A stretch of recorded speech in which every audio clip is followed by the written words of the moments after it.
I don't ever slow up, no I don't take shit. I got no love for the fakeness. If you wanna play tough and wanna hate this, I'll always show up. I don't ever slow up, no I don't take shit. I got no love for the fakeness. If you wanna play tough and wanna hate this, I'll always show up and make a statement. I don't ever slow up, no I don't take shit. I got no love for the fakeness. If you wanna play tough and wanna hate this, I'll always show up and make a statement. Everything I do. Movie की starting 1984 में होती है, जहां हमें एक school भी दिखाया जाता है और उसी स्कूल के अंदर हम डॉनी बर्गर नाम के एक बच्चे को भी देखते हैं। लेकिन ये साला एक छोटा सा बच्चा नहीं है बल्कि एक ठरकी है। जिसके बाद वो अपने छोटे दोस्तों के पास जाता है और उसे बताता है कि मुझे लड़कियों में कोई इंटरेस्ट नहीं है, बल्कि अब मुझे तो औरतों में कुछ ज्यादा ही मजा आने लगा है। और इसके लिए वो अपने साथ 2 मूवी की टिकट भी लेके आया था। तभी वहाँ इनकी टीचर मैरी आने लगती है, जिसे देखने के बाद इन दोनों को स्पाइडरमैन जाल फेंकने लगता है। लेकिन किसी तरीके से डॉनी अपने टीचर के पास जाके उसे अपने साथ मूवी देखने के लिए इनवाइट करता है, जिसपे उसकी टीचर उसे साफ मना करते हुए कहती है, ना 56 इंच की छाती तेरी, ना मैं हूँ किसी से कम, और तू मुझे अपने साथ मूवी दिखाने ले जाए, बेटा इतनी तेरी गांड में नहीं है दम। जिस पर डॉनी अपनी टीचर से कहता है कि मुझे इस चीज की कोई उम्मीद भी नहीं है। तभी यहाँ से सीन शिफ्ट होता है और अगले सीन में हम डॉनी को क्लासरूम के अंदर अकेले देखते हैं, जहाँ अकेले बैठ के वो दीपक कलाल को याद कर रहा था। तभी अचानक से डॉनी की टीचर के अंदर हवस जाग जाती है और वो डॉनी के पास आके अपने तिजोरी का सारा सामान दिखाने लगती है। जिसके बाद मैडम ठरकी डॉनी को अपने साथ एक कमरे में ले जाती है, जहां जाने के बाद ये ठरकी बच्चा अपने मैडम के साथ मिलके अपने स्पाइडरमैन को स्पाइडरमैन नो वे होम बना देता है। और अब इनका कार्यक्रम सुबह दोपहर रात शाम ऐसे ही चलता रहता है। एक दिन स्कूल के स्टेज पे एक स्पीच चल रही थी और उसी स्टेज के पीछे ये ठरकी बच्चा अपनी मैडम के साथ मजदूरी कर रहा था। और वहाँ पे बढ़िया साउंड इफेक्ट आने की वजह से वहाँ की सारी ऑडियंस इनकी सारी बातें सुन लेती है। लेकिन जब वहाँ पे स्टेज का बैक पर्दा हटाया जाता है तो वहाँ के सारे लोग देखते हैं कि ये ठरकी बच्चा अपनी टीचर के साथ ही मिलके वहाँ पे मजदूरी कर रहा है। जिसे देखने के बाद वहाँ के सारे बच्चे और टीचर बहुत ज्यादा खुश हो जाते हैं और सब लोग वहाँ पे जोर जोर से तालियां बजाने लगते हैं, क्योंकि ठरकी डॉनी ने वहाँ पे वो कर दिखाया था जो वहाँ के टीचर चाह के भी सालों से नहीं कर पाए थे। और इस बात को लेके सबको उस पे बहुत ज्यादा प्राउड फील होता है। उसके बाद मीडिया के सामने इन दोनों को कोर्ट में ले जाया जाता है, जहाँ जाने पे हमें पता चलता है कि मैरी अब प्रेग्नेंट हो चुकी है और उसके पेट में 99 महीने का बच्चा है और उसके पेट में वो बच्चा इसी मादर खोद का था। लेकिन कोर्ट के रूल के हिसाब से डॉनी वहाँ पे नाबालिग पाया जाता है और उसकी सारी सजा माफ कर दी जाती है। लेकिन मैरी को वहाँ पे 30 साल की सजा सुनाई जाती है और कोर्ट डॉनी से ये भी कहती है कि जब तुम 20 साल के हो जाओगे तभी तुम अपने नाजायज और नालायक बेटे से मिल सकते हो। जिसके बाद डॉनी को काफी ज्यादा अप्रिशिएट किया जाता है और वो एक सेलिब्रिटी की तरह बन जाता है और वो एक मादर खोद की तरह अपनी फोटो भी शूट करवाता है और हर न्यूज चैनल पे उसके कामयाबी का इंटरव्यू भी लिया जाता है। अब काफी समय बीत जाता है और हम एक बार फिर से डॉनी को देखते हैं, जो कि काफी ज्यादा बड़ा हो चुका है और नशे में रहने की वजह से उसके सारे पैसे भी खर्च हो गए हैं। जिसके बाद वो अपने एक लॉयर दोस्त के पास जाता है और उसका दोस्त डॉनी को बताता है कि काफी समय से तुमने इनकम टैक्स नहीं भरा है, जिस वजह से तुम्हारे ऊपर 45,000 का कर्ज हो गया है और अगर एक हफ्ते के अंदर तुमने ये पैसे नहीं चुकाए तो गवर्नमेंट की तरफ से तुम्हारी गांड फाड़ दी जाएगी। जिसे सुनने के बाद डॉनी की झाट सुलग जाती है और वो चीजों को तोड़ते हुए बोलता है कि मेरे पास बस $28 बचे हैं। जिस पे वो पेटूलाल इसे बताता है कि इस बार रेस कंपटीशन के अंदर एक हल्के की गांड जैसा आदमी भाग लेने वाला है और मुझे उस पे पूरा भरोसा है कि इस बार का रेस वही जीतेगा। जिस वजह से डॉनी उस पे $20 लगा देता है और बदले में उसे उसके 100 गुना मिलने वाले थे। जिसके बाद वो एक क्लब में जाता है जहाँ एक भोसड़ी वाली न्यूज़पेपर में उसके बेटे गांडू की फोटो दिखाती है, जिसकी हाल ही में शादी होने वाली थी। तभी हम डॉनी के बेटे गांडू को देखते हैं जो अपने होने वाली बीबी गंडमरी को अपने बॉस से मिलवाने के लिए लाता है। तभी वहाँ पे एक फौजी भी आता है जिसका नाम बहनचोद है और वो गंडमरी का सगा भाई है। जिसे देखने के बाद गांडू भी बहुत ज्यादा खुश हो जाता है। जिसके बाद बहनचोद गांडू को अपने साथ एक कोने में लेके जाता है और वो उसे बोलता है कि तुम मेरी बहन का दिल कभी मत तोड़ना।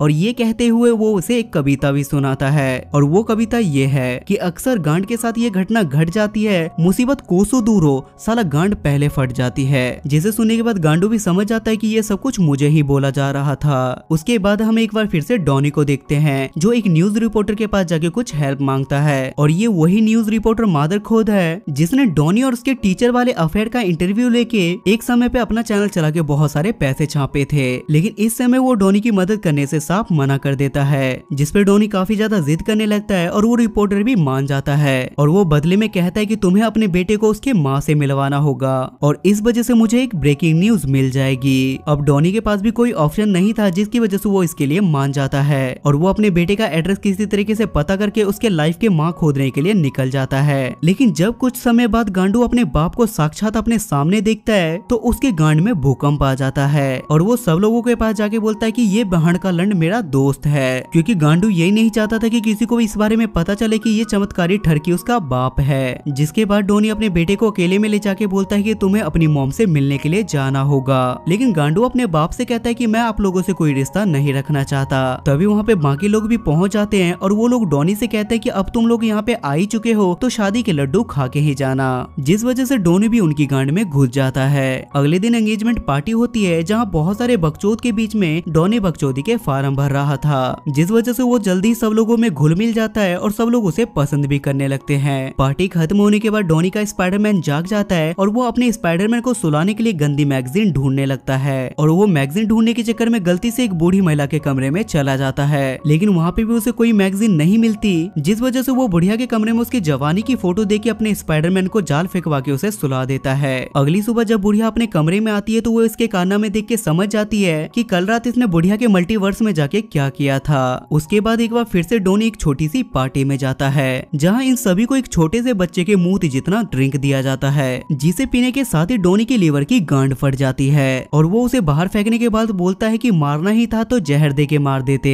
यूं गिलास में मूत घोलने की क्या जरूरत थी। जिसके बाद सभी लोग दीपक कलाल बनने के लिए अंदर जाने लगते हैं, लेकिन ठरकी डोनी बाहर ही रहता है और वो बाहर खड़ी लड़की से कहता है कि आज तो मैं तेरी ही लूंगा, कसम है मुझे आमिर सिद्दीकी की। उसके बाद डोनी गांडू के पास जाता है और उसे अपने साथ क्लब में ले आता है, जिसके बाद वो दोनों साथ में काफी ज्यादा एंजॉय करते हैं और दोनों के बीच का रिलेशन भी अब ठीक होने लगा था। जिस पे गांडू अपने डैड डोनी से कहता है कि अब मैं अपनी मॉम से मिलने के लिए जाऊंगा, लेकिन डोनी उसे ऐसा करने से साफ मना करता है, क्योंकि गांडू अगर अपनी मॉम से वहाँ पे मिलने के लिए गया तो वहाँ पे रिपोर्टर इनकी वीडियो बनाने लगेगा और जब गांडू ये सब कुछ देखेगा तो उसे लगेगा कि ये सब कुछ मेरे बाप ने पैसों के लिए किया है। लेकिन यहाँ पे गांडू अपने बाप की बात ना मान के अगली सुबह अपनी मॉम से मिलने के लिए जेल में चला जाता है और वहाँ पे वो रिपोर्टर भी पहुंच के इनकी सारी बातें सुन के लाइव टेलीकास्ट कर देता है, जिसे देख गांडू को काफी ज्यादा गुस्सा आता है और वो अपने बाप पे गुस्सा होकर वहाँ से चला जाता है। अब ठरकी डोनी अपने बेटे की नजर से और भी ज्यादा गिर गया था, जिस वजह से वो अपना सारा सामान पैक करके वहाँ से जाने लगता है। लेकिन तभी अचानक से वो अपने होने वाली बहू गंडमरी को छत के नीचे से किसी और से बात करते हुए देखता है और वहाँ उसे पता चलता है कि उसका चक्कर उसके बेटे से नहीं बल्कि उसके बॉस से चल रहा है। जिसके बाद डोनी कुत्ते की तरह भागते हुए अपने बेटे के पास जाता है और वो अपने बेटे को बताता है कि शादी के बाद तू जिसकी लेना चाहता है वो तेरे बॉस के स्पाइडरमैन लेने के सपने देख रही है। लेकिन तभी अचानक से वहाँ पे गंडमरी भी पहुंच जाती है और वो बोलती है कि मैं अपने शादी की तैयारियों की बात कर रही थी और यहाँ डोनी सबके सामने गलत साबित हो जाता है। कुछ देर बाद जब डोनी का मन हल्का होता है तो वो अपने बेटे को मनाने के लिए 2 आइसक्रीम लेके उसके होटल रूम में जाने लगता है, लेकिन गेट के पास पहुंचते के साथ ही उसे ऊ अमटा बा मामा की आवाजें सुनाई देती है।